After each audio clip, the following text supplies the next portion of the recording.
Hello and good morning everyone. I welcome you all Eduverse News Analysis. Today is 21st July 2023 and we are going to discuss important news and articles from The Hindu newspaper. So let's see what important news we got today to discuss. So before starting the video, for PDF join Telegram channel Eduverse News Analysis. Link आपको description box में provided है. Make sure video को last तक देखें so that सारी important news आपकी यहाँ पर कवर हो. तो चलिए स्टार्ट करते हैं और देखते हैं आज हमें क्या क्या डिस्कस करना है.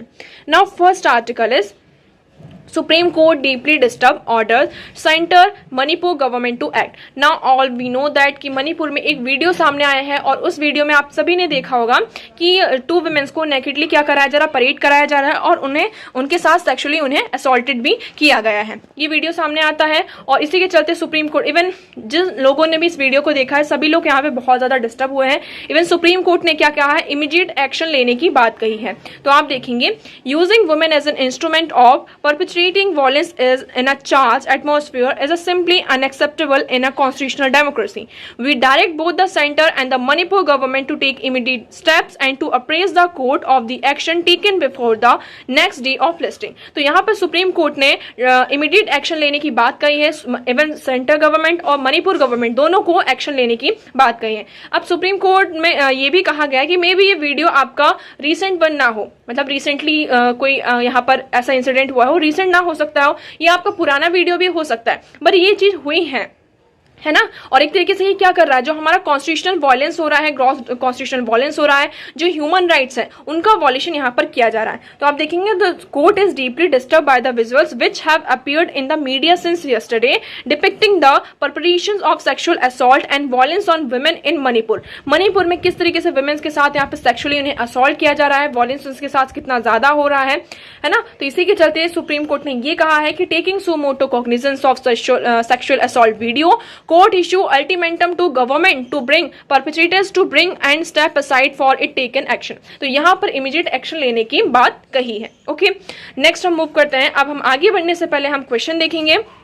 हमारा कल का क्वेश्चन था with reference to palm oil consider the following statement. यहाँ पर कुछ लोगों ने क्वेश्चन का आंसर किया था, कुछ लोगों ने नहीं किया था, कुछ लोगों के आंसर सही थे और कुछ लोगों के गलत थे. कोई इशू नहीं, एटलीस्ट आप लोगों ने ट्राई किया. आप सभी को इसी तरीके से यहाँ पर ट्राई करते रहना है. अब जिन लोगों ने कल इस क्वेश्चन का आंसर नहीं किया था, आज वो लोग इस क्वेश्चन का यहाँ पर आंसर करेंगे. तो हमारा क्वेश्चन ये है with reference to palm oil consider the following statements. आपके पास कुछ स्टेटमेंट्स दी गई हैं और उन्हें कंसिडर करना है वेदर दे आर राइट और wrong. Okay, whether they are correct or incorrect.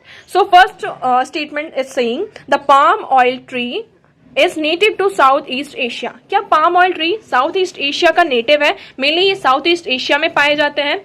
Second statement is saying the palm oil is a raw material for some industries producing lipstick and perfume. यहाँ पर जो हम lipstick and perfumes को produce करते हैं उसके लिए यहाँ पर जो इंडस्ट्रीज होती हैं पाम ऑयल को as a raw material use करती हैं. तो ये स्टेटमेंट आपकी सही है या गलत, ये आप लोगों को बताना है. Now next one is the palm oil can be use to produce बायोडीजल्स.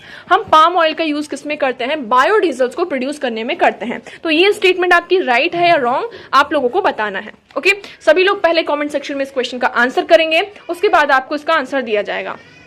अब अगर हम पाम ऑयल की बात करते हैं तो पाम ऑयल जो है मेनली जो ट्रॉपिकल रीजन होता है वहां पर पाए जाते हैं. ओके, तो हम साउथ ईस्ट एशिया की बात करते हैं तो ये आपका जो फर्स्ट स्टेटमेंट है वो गलत हो जाता है. पाम ऑयल आपके मेनली नेटिव है कहाँ, वेस्टर्न अफ्रीका के. कहाँ, वेस्टर्न अफ्रीका. आपको राइट ऑप्शन भी यहाँ पर याद रखना है. तो जो पाम ऑयल ट्री है mainly is native to western Africa, not in south east Asia. तो आपका फर्स्ट स्टेटमेंट आपका गलत हो जाता है. अब देखिए, आपको अगर पहली स्टेटमेंट सही हो गई, मतलब पहली स्टेटमेंट आपको पता हो गई कि कैसी है आपकी गलत है, तो आप यहाँ पर देखेंगे option A, C and D automatically यहाँ पर एलिमिनेट हो जाते हैं. ऑप्शन ए में भी आपकी फर्स्ट स्टेटमेंट है, सी में भी फर्स्ट स्टेटमेंट है और डी में भी आपकी क्या है, फर्स्ट स्टेटमेंट है. तो आपका राइट ऑप्शन क्या बचता है, 2 and 3 ओनली. तो आपकी जो दोनों स्टेटमेंट है वो कैसी है, सही है. हाँ, तो यहाँ पर हम पाम ऑयल का यूज करते हैं किसमें, लिपस्टिक्स को और जो भी आपके क्लीनिंग प्रोडक्ट्स होते हैं, परफ्यूम्स होते हैं, उसमें हम as a raw material palm oil का यूज उसमें किया जाता है. अब हम बात करते हैं नेक्स्ट वन की. हम पाम ऑयल को बायोडीजल्स प्रोड्यूस करने में क्या करते हैं, इसका यूज करते हैं. तो ये स्टेटमेंट भी आपकी सही होती है. तो आप देख सकते हैं यहाँ पे it is used in cosmetic products like lipstick and perfumes and cleaning products. Palm oil is derive from a oil palm tree which is native to west Africa. जो आपके पाम ऑयल पाम ट्री होते हैं mainly ये waste Africa में पाए जाते हैं, north south east Asia, and grows best in tropical climates. ये मेनली जो कहाँ अच्छे से ग्रो करते हैं, जो आपके ट्रॉपिकल क्लाइमेट्स होते हैं मेनली वहां पर ही बहुत अच्छे से ग्रो करते हैं। Okay, palm oil can be use to produce biodiesels. हाँ, पाम ऑयल का यूज हम बायोडीजल्स को प्रोड्यूस करने में यूज करते हैं। ओके, तो इतना आई होप आपको यहाँ पे क्लियर होगा। आप मैप में देख सकते हैं, यहाँ पर ये देखिए ये आपका मेनली ट्रॉपिकल रीजन है, और यहाँ पर ये वेस्टर्न अफ्रीका आपने देखा, ये आपके मेनली नेटिव यहाँ पर होते हैं, पाम ऑयल ट्री यहाँ पर पाए जाते हैं। नेक्स्ट क्वेश्चन की तरफ बढ़ते हैं। आज का हमारा क्वेश्चन है, सभी यहाँ पर इस क्वेश्चन का आंसर कमेंट सेक्शन में करेंगे। ये आपका 2019 का क्वेश्चन यूपीएससी के द्वारा पूछा गया था। क्वेश्चन क्या है, कंसिडर द फॉलोइंग पेयर्स। आपके पास कुछ पेयर्स हैं, एक तरफ आपके ग्लेशियर्स हैं और दूसरी तरफ रिवर है। तो इन पेयर्स में हमें ये बताना है कि कौन सा पेयर करेक्टली मैच्ड है। तो यहाँ पर आपके पास 5 पेयर्स हैं और इसमें से कौन कौन से पेयर आपके करेक्टली मैच्ड हैं ये आपको बताना है। आपके पास यहाँ पर ऑप्शन है, ऑप्शन ए 1 2 4, 1 3 4, 2 एंड 5, 3 एंड 5। तो इसमें से कौन सा ऑप्शन आपका राइट है, कौन सा ऑप्शन आपका रॉन्ग है, ये आप लोगों को कमेंट सेक्शन में बताना है। कल इस क्वेश्चन का आंसर आप लोगों को दिया जाएगा, उससे पहले आप लोग कमेंट सेक्शन में इस क्वेश्चन का आंसर करेंगे। नाउ नेक्स्ट मूव करते हैं। Next question is, with reference to Indian economy consider the following statement. Indian economy की कॉन्टेक्स्ट में, इंडियन इकोनॉमी के रेफरेंस में आपके पास कुछ स्टेटमेंट्स दी गई हैं और उन्हें हमें कंसिडर करना है वेदर दे आर करेक्ट और इनकरेक्ट। तो first one is, if the inflation is too high, अगर इन्फ्लेशन बहुत ज्यादा होता है तो उस कंडीशन में RBI is likely to buy government securities. क्या आरबीआई गवर्नमेंट सिक्योरिटीज को खरीदती है? ये आपका ऑप्शन सही है, स्टेटमेंट आपकी सही है, ये गलत, ये आप लोगों को बताना है। Now next statement is, if the rupee is rapidly depreciating, मतलब जो आपकी रुपीज है वो क्या कर रही है, कंटिन्यूसली यहाँ पर डेप्रिशिएट कर रही है, मतलब उसकी जो वैल्यू है वो आपकी क्या हो रही है, कम हो रही है। तो RBI is likely to sell dollars in the market. तो आरबीआई इस कंडीशन में मार्केट में डॉलर सेल करता है। तो ये स्टेटमेंट आपकी सही है या गलत, ये आप लोगों को बताना है। Next one is, if the interest rate in the USA और European union were to fall that is likely to induce RBI to buy dollars. अगर यूएसए में और यूरोपियन यूनियन में आपके इंटरेस्ट रेट्स क्या होते हैं, फॉल होते हैं, कम होते हैं, तो उस कंडीशन में आरबीआई क्या करती है, डॉलर्स को बाय करती है। ये सही है या गलत, आप लोगों को बताना है। तो इसमें से कौन सा ऑप्शन आपका सही होगा, कौन सा गलत, कमेंट सेक्शन में आप लोग बताएंगे। वीडियो को लास्ट तक देखिएगा और लास्ट में इस क्वेश्चन का आंसर आप लोगों को विद एक्सप्लेनेशन दिया जाएगा। आगे मूव करते हैं हमारे नेक्स्ट आर्टिकल की तरफ। तो आज का हमारा पहला आर्टिकल है, in impasse and wrestlers case the loser is the rule of law. यहाँ पर अगर हम रेसलर्स का केस देखते हैं, आप सभी को रेसलर्स का बहुत अच्छे से केस पता होगा, तो इस केस में लूजर कौन है, रूल ऑफ लॉ। अगर हम रूल ऑफ लॉ के बारे में पहले डिस्कस करते हैं, रूल ऑफ लॉ क्या होता है। आर्टिकल 14 हमारा जो फंडामेंटल राइट है, सबसे पहले क्या करता है, रूल ऑफ लॉ। इसके अंदर आपके 2 प्रोविजन आ जाते हैं, कौन कौन से, एक पहला आता है equal protection of law, equal protection of law. दूसरा आता है आपका इक्वालिटी बिफोर लॉ। क्या आता है दूसरा, equality before law. Equal protection of law का मतलब क्या होता है, लॉ के अंडर सभी को एक जैसा क्या मिलेगा, प्रोटेक्शन मिलेगा। अब देखिए रेसलर्स का हम केस समझते हैं, इसका अब हम एक छोटा सा ब्रीफ लेते हैं। ब्रीफ में केस समझते हैं, क्या होता है, रेसलर्स हैं, वहां पे कुछ माइनर्स गर्ल्स भी हैं और कुछ आपके एडल्ट्स भी हैं। उन्होंने ये कहा कि उनके साथ सेक्सुअल हैरेसमेंट हुआ है, सेक्सुअली उन्हें अब्यूज किया गया है। इसी के चलते वो लोग एफआईआर को फाइल करने जाते हैं, बट पुलिस ने यहाँ पर क्या किया, उनकी एफआईआर को रजिस्टर नहीं किया, फाइल नहीं किया। फिर ये वो लोग आपके जो रेसलर्स होते हैं बहुत ज्यादा प्रोटेस्ट करते हैं, इवन सुप्रीम कोर्ट तक पहुंचते हैं। सुप्रीम कोर्ट का फिर यहाँ पर जजमेंट आता है। सुप्रीम कोर्ट ने क्या कहती है कि इनकी एफआईआर को फाइल किया जाए। इतना सारा हुआ, उसके बाद फिर जो दिल्ली पुलिस होती है वो एफआईआर को फाइल करती है। तो देखिए यहाँ पर कोई इंसान, कोई जो विक्टिम है वो कह रहा है उसके साथ यहाँ पर क्या हुआ है, हैरेसमेंट हुआ है, सारी चीजें हो रही हैं, बट पुलिस ने केस को फाइल नहीं किया। तो एक तरीके से ये क्या हो रहा, इक्वल प्रोटेक्शन ऑफ लॉ, इसका वॉल्यूशन हो रहा है। क्या, किसका वॉल्यूशन हो रहा है, इक्वल प्रोटेक्शन ऑफ लॉ का यहाँ पर वॉल्यूशन हो रहा है, पहली चीज ये।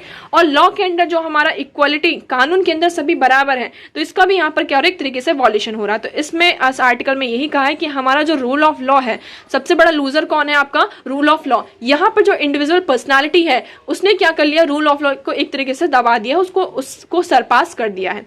अब यहाँ पर आप देखेंगे ये आर्टिकल स्टार्टिंग में क्या कहता है, the autonomy and the supremacy of the law cannot be taken granted because it is dependent on political commitment. यहाँ पर लॉ और हम जो ऑटोनॉमी है, हमें लॉ के द्वारा मिली गई सुप्रीमेसी है, जो हमारा लॉ है वो सुप्रीम है, बट ये किस पे डिपेंडेंट है, एक तरीके से पॉलिटिकल कमिटमेंट पर यहाँ पे डिपेंडेंट है। इस तरीके से यहाँ पर क्या होता है, लॉज को जो और आपकी सुप्रीमेसी है लॉ की, उसको हम एज अ ग्रांटेड ले लिया जाता है। अब आप यहाँ पर देखेंगे आपके दो केस होते हैं, यहाँ पे दो केस आपके रजिस्टर होते हैं। जब यहाँ पर सुप्रीम कोर्ट का ऑर्डर आता है, उस ऑर्डर के बाद दिल्ली पुलिस यहाँ पर क्या करती है, एफआईआर रजिस्टर करती है। पहली एफआईआर जो रजिस्टर होती है section 354, 354A, 354D and 506 of the Indian penal code के अंदर इसको रजिस्टर किया जाता है। और सेकंड केस जो होता है, सेकंड प्रोविजन पॉक्सो एक्ट के अंदर, आपका जो पॉक्सो एक्ट होता है, protection of children from sexual offence act, इसके अंडर क्या किया जाता है, जो एलिगेशंस लगाए जाते हैं, क्योंकि इसमें एक माइनर गर्ल भी थी, उसके बाद जब इन्वेस्टिगेशन सारी चीजें होती हैं, फिर से उस बच्ची की स्टेटमेंट ली जाती है, तो उनकी स्टेटमेंट चेंज हो जाती है, जिसके कारण जो पॉक्सो एक्ट के चार्जेस होते हैं वो यहाँ पर खत्म हो जाते हैं। ओके, अब स्टेटमेंट क्यों चेंज होती है, कैसे चेंज होती है, वो हमें नहीं पता, बट यहाँ पर दो चीजें आपके सामने आती हैं। अब देखिए, इस आर्टिकल से आप दो चीजों को लिंक कर सकते हैं। कौन कौन सा, एक पहला आ जाता है आपका पॉक्सो एक्ट, दूसरा आता है आपका पॉश एक्ट। आपके दो एक्ट यहाँ पर आ जाते हैं, क्योंकि रेसलर्स हैं, स्पोर्ट्स हैं, ठीक है, एक तरीके से वो उनका क्या है, वर्किंग प्लेस है। तो वर्किंग प्लेस पर क्या हो रहा है, विमेंस के साथ सेक्सुअल हैरेसमेंट, उसके लिए आपका पॉश एक्ट आता है। और पॉक्सो एक्ट मतलब माइनर के साथ कोई भी सेक्सुअल ऑफेंस होता है, सेक्सुअल असॉल्ट होता है, अब्यूज होता है, तो उस केस में आपका क्या आता है, पॉक्सो एक्ट आता है। ओके, इवन सुप्रीम कोर्ट की अगर हम बात करते हैं, तो हमने इन दो चीजों की बात कर ली। अब बात आती है किसकी, एफआईआर को रजिस्टर करने की। तो पुलिस एफआईआर रजिस्टर क्यों नहीं करती? कई केसेस में हम ये देखते हैं कि कई जो विक्टिम होते हैं सामने जाते हैं और वो पुलिस स्टेशन तक जाते हैं, बट उनकी एफआईआर को रजिस्टर नहीं किया जाता है। इसका मेन रीजन ये है कि स्टेट्स क्या होती हैं, जो रीजन होते हैं वो क्या करना चाहते हैं, उनका जो क्राइम रेट है उसको ज्यादा ना दिखाना चाहिए। देखिए, अब हर रीजन में कुछ ना कुछ क्राइम होते हैं, हम जाते हैं पुलिस के पास कि हमारी एफआईआर रजिस्टर हो। अगर एफआईआर रजिस्टर होगी तो उसके चार्जशीट बनेगी, सारी चीजें होंगी, इन्वेस्टिगेशन होगी, केस होगी, बट पुलिस इस तरीके से क्या होता है, उस एरिया का जो क्राइम रेट है वो धीरे धीरे बढ़ता जाता है। तो जो पूरा जो डेटा कलेक्शन होता है क्राइम रेट्स का, उसको शो ना करने के लिए एफआईआर को रजिस्टर नहीं किया जाता, पहली चीज ये। अब ये सारे क्या होता है, हम बात करते हैं, आप ये देखेंगे, बट ये पुलिस के ऊपर क्या होता है, ऑब्लिगेशन होता है कि हमें अगर कोई विक्टिम, कोई भी चीज पर्सन सामने आ रहा है, वो एफआईआर को रजिस्टर करवाना चाहता है, तो आप उसकी एफआईआर को रजिस्टर करिए। Delhi police is almost under legal obligation. आपकी जो दिल्ली पुलिस है वो एक लीगल ऑब्लिगेशन के अंडर क्या है, ऑब्लिगेशन उसके अंडर कि section 166A capital A clause C और in the amendment penal code of 2013 as in the amendment to the penal code which makes the non recording of the information about sexual offense an offense। अगर यहाँ पे Delhi police कोई भी sexual offence होता है और उस ऑफेंस को रिकॉर्ड नहीं करती, तो ये क्या माना जाएगा, ऑफेंस माना जाएगा। ये सुप्रीम कोर्ट की भी क्या आती है आपकी, और इस कंडीशन में उन्हें 2 साल तक क्या मिल सकती है, सजा, उनकी 2 साल तक की सजा मिल सकती है। ओके, तो ये पूरा देखिए, इवन बहुत सारे सुप्रीम कोर्ट की जजमेंट्स भी आती हैं। आपकी ललिता कुमारी 2013 का यहाँ पर केस आता है, जिसमें यहाँ पर जो आपके सेक्सुअल ऑफेंस के केसेस आते हैं, उनकी एफआईआर रजिस्टर करना क्या होता है, आपके लिए कंपलसरी हो जाता है, मस्ट हो जाता है। बट हम कई केसेस में ये देखते हैं कि एफआईआर को रजिस्टर नहीं किया जाता है। अब इससे रिलेटेड आपके यहाँ पर 2 चीजें आ जाती हैं, कौन कौन सा, the protection of children from sexual offence. अब देखिए, ये इंपॉर्टेंट क्यों हो जाता है, हम पॉक्सो एक्ट के बारे में बात करते हैं। अब लगातार अगर आप न्यूज को यहाँ पर कंटिन्यूसली यहाँ पर फॉलो कर रहे होंगे, तो आपने देखा होगा आसाम का केस हमने रीड करा था, वहां पे भी पॉक्सो एक्ट लगाया गया था, जो चाइल्ड मैरिज का हमने केस स्टडी किया था कि चाइल्ड मैरिज में जो बच्चे जिनके साथ चाइल्ड मैरिज हुई थी, माइनर्स के साथ सेक्सुअल रिलेशन को एस्टैब्लिश किया गया था, तो उन्हें पॉक्सो एक्ट के अंदर रखा गया था। इवन हाई कोर्ट के यहाँ पे बहुत सारी जजमेंट्स आई थी, जिसमें ये कहा था कि अगर स्क्रीन टू स्क्रीन टच नहीं होता है, तो वहां पे उसको मतलब कि सेक्सुअल अब्यूज और हरेसमेंट नहीं माना जाएगा, इसलिए यहाँ पर पॉक्सो एक्ट आपका रहता है। इवन हाल ही फिलहाल में कुछ दिनों पहले ही हमने डिस्कस किया था कि कर्नाटक हाई कोर्ट का क्या आता है, एक डिसीजन आता है, जिसमें उन्होंने ये कहा कि अगर माइनर की यहाँ पे कंसेंट होती है, तो उसको एज अ पॉक्सो एक्ट के अंदर नहीं रखा जाएगा। तो इसलिए आपके लिए यहाँ पर जो पॉक्सो एक्ट है वो इंपॉर्टेंट हो जाता है। ये कब इंट्रोड्यूस होता है, आपका 2012 में इंट्रोड्यूस होता है। इसमें क्या करते हैं, जो बच्चे होते हैं उनको सेक्सुअल असॉल्ट, सेक्सुअल हैरेसमेंट और पोर्नोग्राफी जैसे ऑफेंसेस से क्या करता है, प्रोटेक्शन प्रोवाइड करता है। यहाँ पर इन जो केसेस आते हैं उनका जो ट्रायल होता है, स्पेशल कोर्ट को एस्टैब्लिश करने की भी बात की गई है। हम इसके फीचर्स देख लेते हैं, वो इंपॉर्टेंट हो जाते हैं। ये जो आपका एक्ट है वो जेंडर न्यूट्रल है। यहाँ पर माइनर की बात की गई है, कोई भी पर्सन अगर अंडर द एज ऑफ 18 है, चाहे वो बॉय चाइल्ड हो या फिर गर्ल चाइल्ड हो, अगर उनके साथ कोई भी इस तरीके का ऑफेंस होता है तो वो क्या कर सकते हैं, पॉक्सो एक्ट के अंदर रजिस्टर कर सकते हैं। ओके, यहाँ पर बट हम कई बार देखते हैं कि not reporting abuse and offence, यहाँ पर अगर कोई पर्सन किसी भी अगर उसको ये पता है कि ये पर्टिकुलर जो XYZ पर्सन है इसके साथ यहाँ पर ये माइनर है और इसके साथ कोई भी ऑफेंस हुआ है, सेक्सुअल ऑफेंस हुआ है, हरासमेंट इसके साथ किया गया है, अगर उस पर्सन को ABC पर्सन को ये चीज पता है और इसने इसकी रिपोर्टिंग नहीं की तो इस कंडीशन में ये भी क्या होता है, पनिशेबल का इसको भी पनिश किया जाता है। ओके, तो ये दूसरा प्रोविजन है। यहाँ पर कोई टाइम लिमिट नहीं है, जैसे कि अगर 10 साल पहले भी अगर आपके साथ यहाँ पर कोई इस तरीके की चीजें हुई हों, है ना, सेक्सुअल ऑफेंस या हैरेसमेंट हुआ हो, तो आज भी क्या कर सकते हैं, आप इसकी रिपोर्टिंग कर सकते हैं। तो इसमें कोई भी टाइम लिमिट नहीं है रिपोर्टिंग की। यहाँ पे जो विक्टिम की आइडेंटिटी होती है उसको कॉन्फिडेंशियल रखा जाता है, इसे पब्लिक डोमेन में नहीं लेकर आया जाता है। ओके, तो आई होप आपको पॉक्सो एक्ट यहाँ पे क्लियर होगा। हम अब पॉश एक्ट के बारे में भी देख लेते हैं। पॉश एक्ट क्या आता है, यहाँ पर एक विशाखा गाइडलाइंस आती है 1997 में। 1997 में क्या होता है, एक्चुअली एक वुमेन्स राइट ग्रुप होता है जिसमें एक लेडी रहती है, उनका नाम होता है विशाखा। वो एक विलेज में जाती हैं और जो चाइल्ड मैरिज होती है उसको रोकने का काम करती हैं, बट वहां पर क्या होता है, उनके साथ गैंग रेप होता है। ये पूरा केस सुप्रीम कोर्ट में जाता है। सुप्रीम कोर्ट कुछ गाइडलाइंस यहाँ पर इशू करते हैं और उन गाइडलाइंस में यहाँ पे 3 चीजों को, मतलब जो इंस्टीट्यूशंस हैं यहाँ पर इम्पोज करते हैं। कौन कौन से, प्रोहिबिशन, प्रिवेंशन एंड रिड्रेसल। किसी भी इंस्टीट्यूशन में अगर सेक्सुअल वुमेन्स के साथ यहाँ पे सेक्सुअल हैरेसमेंट हो रहा है तो उसे आपको प्रोहिबिट करना है, प्रिवेंट करना है और उसे रिड्रेसल करना है। मतलब इसके लिए आपको रिड्रेस करने के लिए आपको यहाँ पर एक कंप्लेन कमेटी को स्टैब्लिश किया जाएगा। अब देखिए विमेंस का यहाँ पर हम जॉब में जो हम बात करते हैं, जॉब में अगर वो कम क्यों जाती है, क्योंकि सबसे ज्यादा उनको क्या फेस करना पड़ता है, वर्किंग प्लेस में उन्हें सेक्सुअल हैरेसमेंट जैसी चीजों को फेस करना पड़ता है। उनकी जो ऑफिसर्स होते हैं ऊपर उनकी जो होता है वो कई बार यहाँ पर उनके साथ प्रेशर क्रिएट करते हैं जिसके कारण उन्हें सेक्सुअल हैरेसमेंट जैसी चीज़ों को फेस करना पड़ता है। उनके जो कलीग्स होते हैं उनके द्वारा बहुत सारी चीज़ें हो जाती हैं। तो यहाँ पर इसके लिए ये कहा गया कि आप क्या करेंगे, हर एक इंस्टीट्यूशन में, हर एक ऑर्गेनाइजेशन में, चाहे वो फॉर्मल सेक्टर हो या फिर इनफॉर्मल सेक्टर हो, वहाँ पर इंटरनल कंप्लेन कमेटी बनाई जाएगी। अगर आपने न्यूज़ को अच्छे से फॉलो किया होगा तो हमने लास्ट मंथ ही एक आर्टिकल डिस्कस किया था जिसमें सुप्रीम कोर्ट ने ये कहा था कि हम देख रहे हैं कि जितने भी आपकी 60% जो आपकी स्पोर्ट्स अथॉरिटी हैं वहाँ पर इंटरनल कंप्लेन कमेटी नहीं है। कुछ इंस्टीट्यूशन में हमने देखा कि कंप्लेन कमेटी तो है बट वो अच्छे से वर्क नहीं कर रही हैं, वहां कि जो मेंबर्स हैं वो यहाँ पे कंप्लेंट्स को यहाँ पर अच्छे से नहीं ले रहे हैं और कंप्लेंट्स को अगर ले भी रहे हैं तो उसकी पूरी इन्वेस्टिगेशन और उसका रिड्रेसल सही से नहीं हो रहा है। तो 10 साल हो चुके हैं, ये 2013 में इस एक्ट को लेकर आया जाता है, इस एक्ट को। ओके, बट यहाँ पर 10 साल होने के बाद भी हम क्या देख रहे हैं, पॉश एक्ट का सही से इम्प्लीमेंटेशन हमारे ग्राउंड लेवल पर इसका नहीं हो पा रहा है। ओके, और इसका जो डायरेक्ट इम्पैक्ट है किस पर पड़ रहा है, हमारी वुमेन्स पर पड़ रहा है, हमारी सोसाइटी पर पड़ रहा है और हमारा जो ह्यूमन रिसोर्स है उस पर पड़ रहा है। तो ओके, यहाँ पर देख सकते हैं, यहाँ पे sexual harassment of women at workplace prevention provision and redressal act 2013 define sexual harassment. यहाँ पर सेक्सुअल हैरेसमेंट को डिफाइन किया गया है। क्या कहता है, एनी वन और more of the following unwelcome act और बिहेवियर। कोई भी अनवेलकम एक्ट और बिहेवियर जो है डायरेक्टली और इनडायरेक्टली आप कर रहे हैं, फिजिकल कांटेक्ट हो रहा है, एडवांस हो रहा है, सेक्सुअली कलर कोई भी आप रिमार्क दिखा रहे हैं, ठीक है, यहाँ पे पोर्नोग्राफी शो कर रहे हैं आप उसको, या फिर डिमांड कर रहे हैं सेक्सुअल फेवर की, तो कोई भी अनवेलकम फिजिकल टच है, वर्बल नॉन वर्बल कंडक्ट है सेक्सुअल नेचर का, तो ये सारा किसके अंडर आता है, आपका सेक्सुअल हैरेसमेंट के अंदर आता है। ओके, तो मैं उम्मीद करती हूँ यहाँ पर आपको ये पॉश एक्ट भी क्लियर होगा।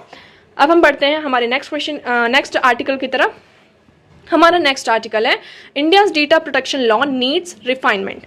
यहाँ पर आप सभी को पता है अभी जो मॉनसून सेशन आया है इससे पहले हमारा एक नया बिल आने वाला है ना, नया एक्ट आने वाला है, कह सकते हैं नया बिल है आपका digital personal data protection bill 2022। इसे यहाँ पर लास्ट ईयर पब्लिक कंसल्टेशन के लिए भी रखा गया था। अब इस बिल को यहाँ पे ड्राफ्ट किया गया है, इसकी जो 3rd अटेम्प्ट है उसको ड्राफ्ट किया गया है। अब मेनली इसमें बहुत सारी जो चीजें हैं उसको लेकर डिस्कस किया गया है, 2 चीजों के बारे में इस आर्टिकल में। पहली बात की गई है एक पर्सनल और नॉन पर्सनल डेटा की। अभी जो बिल आ रहा है इसमें मेनली पर्सनल डेटा को प्रोटेक्ट करने की बात की गई कि जो पर्सन है उनका जो पर्सनल डेटा है उन्हें हम क्या करेंगे, प्रोटेक्शन प्रोवाइड करेंगे, ठीक है। मेनली जो पर्सनल डेटा है उसे टारगेट किया गया है, बट यहाँ पर हमें किसको टारगेट करना चाहिए, पर्सनल और नॉन पर्सनल डेटा दोनों को टारगेट करना चाहिए। अब हम ये डिस्कस करते हैं कि पर्सनल डेटा क्या होता है और नॉन पर्सनल डेटा क्या होता है। पर्सनल डेटा वो डेटा होता है जो डायरेक्टली हम किसी भी वेबसाइट को या फिर कहीं भी हम उसे प्रोवाइड करते हैं। जैसे कि हम अमेजन की बात करते हैं, इसमें अमेजन का एग्जाम्पल आपको दिया गया है कि हमने क्या किया, हमने कोई प्रोडक्ट यहाँ पे परचेस किया तो उसमें हमने अपना नाम दिया, एड्रेस दिया, वहां पर हमने अपना उसमें नंबर दिया, तो ये हमारा क्या हो गया, पर्सनल डेटा जो हमने उन्हें डायरेक्टली प्रोवाइड किया।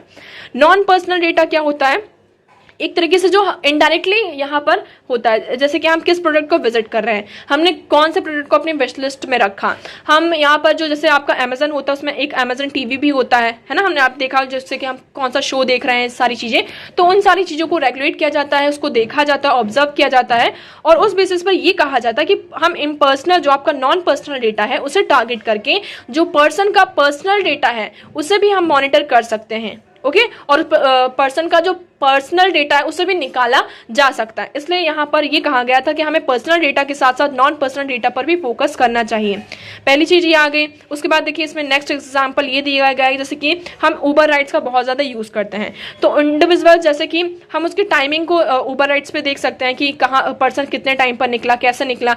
एक चीज तो हो गई जो हमने डायरेक्टली उन्हें दिया, हमने उनको अपना नंबर दिया, एड्रेस दिया कि आपको वहाँ इस एरिया में आना है, कैसे क्या करना है, तो ये आपका पर्सनल डेटा हो गया। नॉन पर्सनल डेटा कैसे हो सकता कि वो उसको मॉनिटर कर सकता, आप यहाँ पर डेली जाते हैं, कितने टाइम पर जाते हैं, कैसे गए, इन सारी चीजों को फिर हम क्या कर सकते हैं, एनालाइज करके ऑब्जर्व करके पर्सन का जो पर्सनल डेटा है उसको भी निकाला जा सकता है। इसलिए जो प्राइवेसी है हम बात कर रहे हैं, by not recognizing these risk the DPDP bill is very limited in its scope. तो यहाँ पर इन चीजों को क्या किया गया है, रिकॉग्नाइज नहीं किया गया है, इसलिए यहाँ पर जो ये बिल है इसका जो स्कोप है और जो इसका इफेक्ट है वो बहुत ज्यादा क्या है आपका लिमिटेड है। ओके, तो यहाँ पर आई होप आपको ये क्लियर होगा। तो इसमें ये कहा जा रहा है कि हमें फिर से इस बिल को रिकंसिडर करना चाहिए। नेक्स्ट इसमें ये कहा जा रहा है कि जैसे बोर्ड है आपका, अब देखिए इसमें इसको डिस्कस करने से हम बात करते हैं, पहले हम पर्सन डेटा प्राइवेसी की बात करते हैं, किसकी, प्राइवेसी की। तो आपने 2017 का पुट्टा स्वामी केस तो सुना होगा।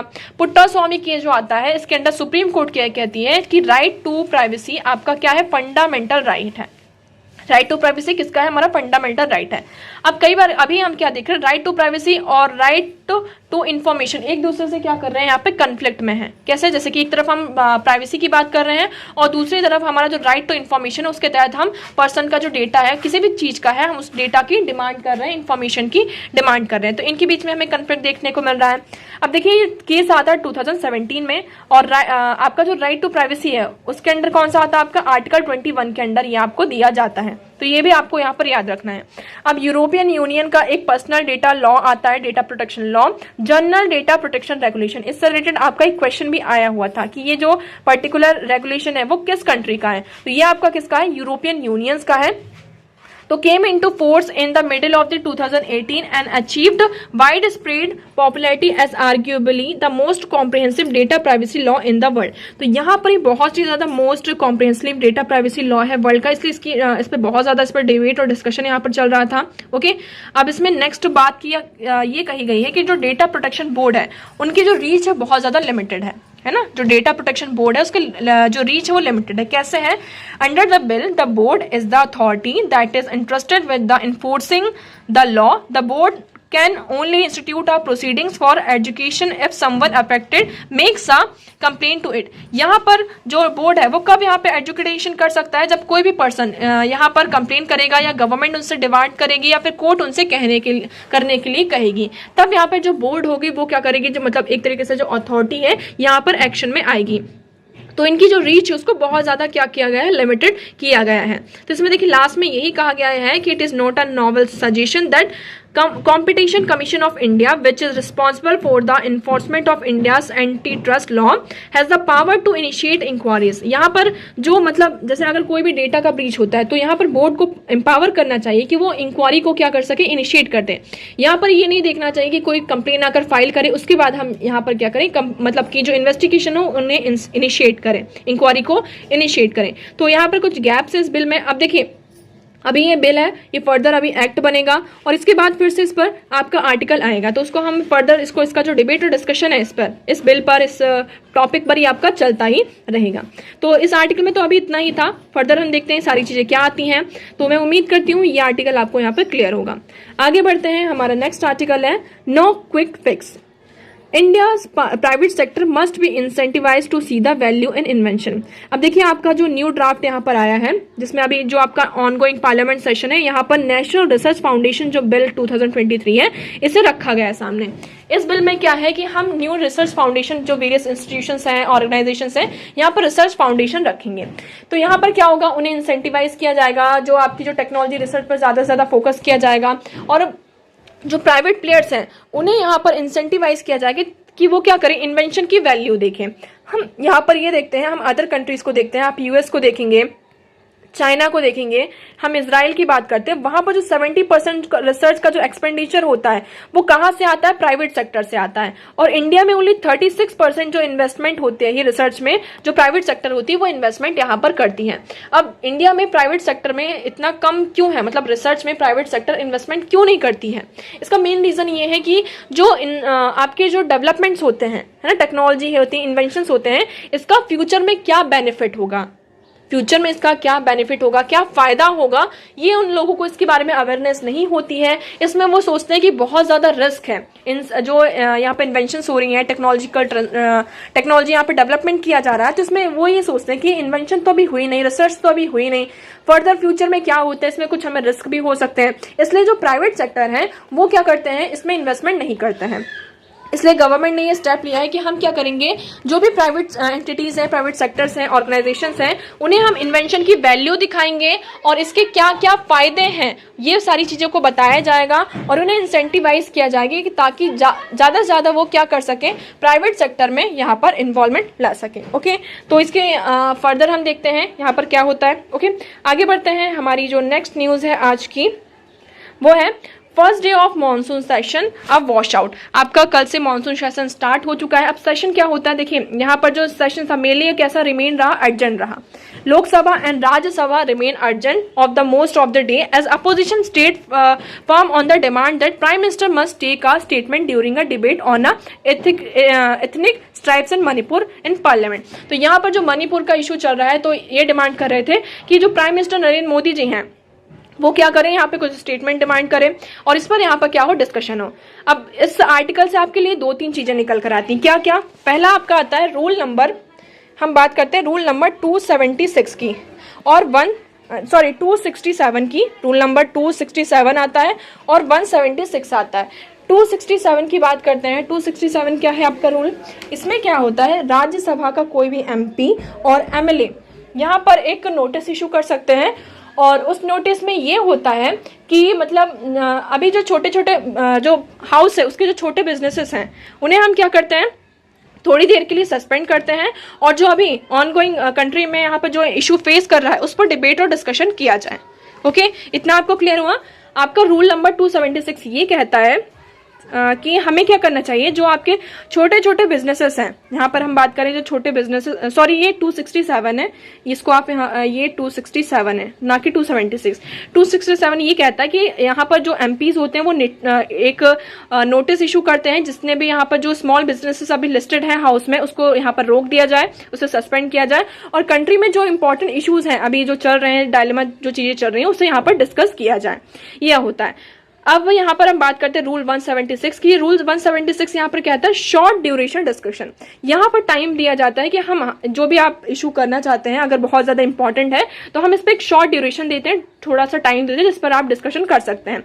तो यहाँ पर हमने ये देखा कि the opposition has complained that none of its notice under rule 267 are being taken। तो यहाँ पे अपोजिशन ने ये कंप्लेन करा कि अंडर रूल 267 जो उन्होंने नोटिस इशू किया था उस पर कोई भी एक्शन नहीं लिया गया है, उन्हें टेकन अप कर दिया गया है इसी के चलते। ओके, अब इसे यहाँ पर देखते हैं, हम बात करते हैं सेशंस ऑफ पार्लियामेंट की। हम यहाँ पे देखिए सेशंस ऑफ पार्लियामेंट क्या होता है, जब हाउस की यहाँ पे मीटिंग्स होती हैं उसे हम कहते हैं सेशंस ऑफ पार्लियामेंट, उसे हम सेशन कहते हैं। ठीक है, द कॉन्स्टिट्यूशन जो सेशन होता है समन कौन करता है, प्रेसिडेंट समन करते हैं और हर जो हाउस की जो ये सेशंस होते हैं उन दो हाउस के बीच में, मतलब दो सेशंस के बीच में जो गैप होना चाहिए वो मैक्स टू मैक्स 6 मंथ होना चाहिए, इससे कम यहाँ पर नहीं होना चाहिए।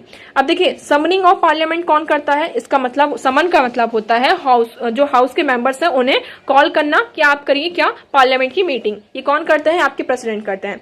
फिर आता है आपका एडजर्नमेंट। ये क्या होता है, जैसे कि जो सिटिंग है उसको टर्मिनेट किया जाता है, मतलब कि हम थोड़ी देर बाद the house then meets again at the appointed time for the next sitting. यहाँ पे टाइम कोई स्पेसिफिक टाइम नहीं होता है। अब यहाँ पर जो आपके प्रिसाइडिंग ऑफिसर्स हैं वो डिसाइड कर सकते हैं कि हमें कुछ घंटों में मिलना है, कुछ दिनों में मिलना है या कुछ वीक्स में मिलना है।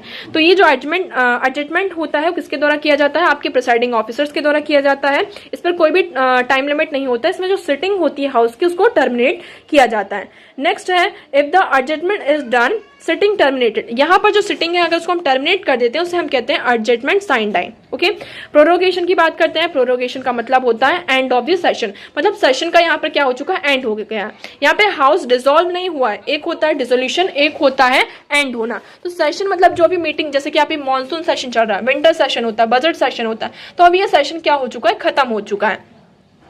नेक्स्ट हम बात करते हैं डिसोल्यूशन की। डिसोल्यूशन क्या होता है, जैसे कि आपका जो लोकसभा है वो 5 ईयर्स के लिए होता है और इसका जो टाइम पीरियड है 5 ईयर क्या हो चुका है, कंप्लीट हो चुका है। तो ऑटोमेटिकली क्या होता है, आपका जो लोकसभा होता है वो डिसॉल्व हो जाता है और प्रेसिडेंशियल ऑर्डर पर भी क्या होता है, ये डिसॉल्व होता है। तो आपको 3 चीजें याद रखनी है, प्रोरोगेशन और जो डिसोल्यूशन होता है वो प्रेसिडेंट के द्वारा किया जाता है और एडजस्टमेंट किसके द्वारा होता है, डिप्टी चेयर ऑफ राज्यसभा और स्पीकर जो होते हैं लोकसभा उनके द्वारा, जो भी आपके presiding officer of the house होते हैं उनके द्वारा एडजस्टमेंट किया जाता है। नेक्स्ट हम मूव करते हैं। हमारी नेक्स्ट न्यूज है supreme court urges centre to transfer cheetahs to another location. यहाँ पर हम देख रहे हैं कंटिन्यूसली हमने 20 चीतास को साउथ अफ्रीका और नामीबिया से क्या किया था, लेकर आए थे, इंट्रोड्यूस किया था। उसमें से जो 8 चीतास है उनके यहाँ पर डेथ हो चुकी है। हाल ही फिलहाल में भी जुलाई में देखेंगे 11 जुलाई को एक तेजस नाम की चीता की डेथ होती है और 14 जुलाई को यहाँ पर सूरज नाम की चीता की क्या होती है, मतलब कि उसे ट्रांसलोकेट किया जाता है तो उसकी भी यहाँ पर क्या हो जाती है, डेथ हो जाती है। तो सुप्रीम कोर्ट हैज सेड कि हमें यहाँ पर क्या करना चाहिए, एक तरीके से ये प्रेस्टीज का इशू बनता जा रहा है और अगर इस तरीके के केसेस फिर से फर्दर होते हैं तो ये हमारे लिए बहुत ज्यादा हार्मफुल हो सकता है। हमारी मतलब जो एक गुड पिक्चर को ये डिपेक्ट नहीं करेगा। सो सुप्रीम कोर्ट ने यहाँ पर अर्ज किया है सेंटर से कि हमें चीतास को अनदर लोकेशन में क्या करना चाहिए, ट्रांसफर करना चाहिए। ओके, सो आज हमारे लिए इतनी इंपॉर्टेंट न्यूज थी। अब हम बढ़ते हैं हमारे क्वेश्चन की तरफ। तो आज का हमारा क्वेश्चन था, आप क्वेश्चन देखेंगे, आज हमारे लिए इतनी इंपॉर्टेंट न्यूज थी। अब हम बढ़ते हैं हमारे क्वेश्चन की तरफ। तो आज का हमारा क्वेश्चन था, आप क्वेश्चन देखेंगे, हाँ, with reference to the Indian economy consider the following statement. इसमें से आपका राइट ऑप्शन क्या होता है, देखिए पहली स्टेटमेंट ये कहती है अगर इन्फ्लेशन ज्यादा होता है, इन्फ्लेशन ज्यादा कब होता है, महंगाई ज्यादा कब होती है, जैसे कि जब हमारे हाथ में पैसा ज्यादा होता है तो हम क्या करते हैं, उसको एक्सपेंड करते हैं, है ना, स्पेंड करते हैं ज्यादा ज्यादा। अब अगर हम ज्यादा स्पेंड करते हैं, मार्केट में पैसा बहुत ज्यादा आ जाता है, तो एक तरीके से क्या होता है, जो भी चीज है, प्रोडक्ट्स है, उनका जो प्राइस है वो बढ़ने लगता है। ओके, तो यहाँ पर आरबीआई क्या करती है, इस कंडीशन में गवर्नमेंट सिक्योरिटीज को बाय नहीं करती है, सेल करती है। अब देखिए यहाँ पर मार्केट में बहुत सारा क्या है, आपका पैसा है, यहाँ पर आपके रुपीज है, रुपीज कितना हो गए, बहुत ज्यादा हो गए। तो आरबीआई यहाँ पर क्या कहती है कि हम क्या करते हैं, आप ये लीजिए गवर्नमेंट सिक्योरिटीज और हमें क्या कर दीजिए, पैसे दे दीजिए। तो इससे क्या होगा, मार्केट में जो पैसा है उसका इन्फ्लो कम हो जाएगा। देखिए दोनों की वैल्यू एक जैसी ही होती है, इसलिए गवर्नमेंट आरबीआई मतलब क्या करती है, यहाँ पर गवर्नमेंट सिक्योरिटीज को बेचती है, ना कि खरीदती है। इसलिए आपका जो पहला ऑप्शन हो जाता है वो गलत हो जाता है, पहली स्टेटमेंट आपकी गलत हो जाती है।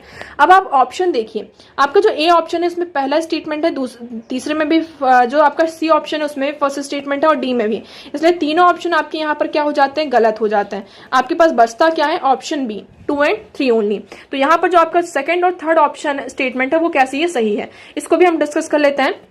देखिए अगर रुपीस की वैल्यू डेप्रिशिएट होती है तो इस कंडीशन में आरबीआई क्या करती है, मार्केट में डॉलर को सेल करती है। अब देखिए जब मार्केट में रुपीस ज्यादा रहेगा, फॉर एग्जाम्पल मार्केट में भी $2 ओनली और यहाँ पर 100 रुपीज है, तो अभी कौन कम है, यहाँ पर डॉलर की वैल्यू, यहाँ पर मतलब डॉलर कम है तो इसकी डिमांड ज्यादा होगी, है ना, डिमांड ज्यादा हो रही है, इसलिए यहाँ पर एक तरीके से क्या है, रुपीस की वैल्यू डेप्रिशिएट होने लगती है। अगर हमने डॉलर को क्या कर दिया, मार्केट में और ज्यादा लेकर आएंगे, अब $10 आपके पास अवेलेबल है, तो इस कंडीशन में क्या हो जाएगा, वैल्यूज एक तरीके से मतलब अभी ये ज्यादा हो गई तो इसकी डिमांड धीरे धीरे कम हो जाएगी और डिमांड जब कम हो जाती है तो एक तरीके से आपकी जो रुपीस की वैल्यू वो क्या होने लगती है, बढ़ने लगती है, अप्रिशिएट होती है।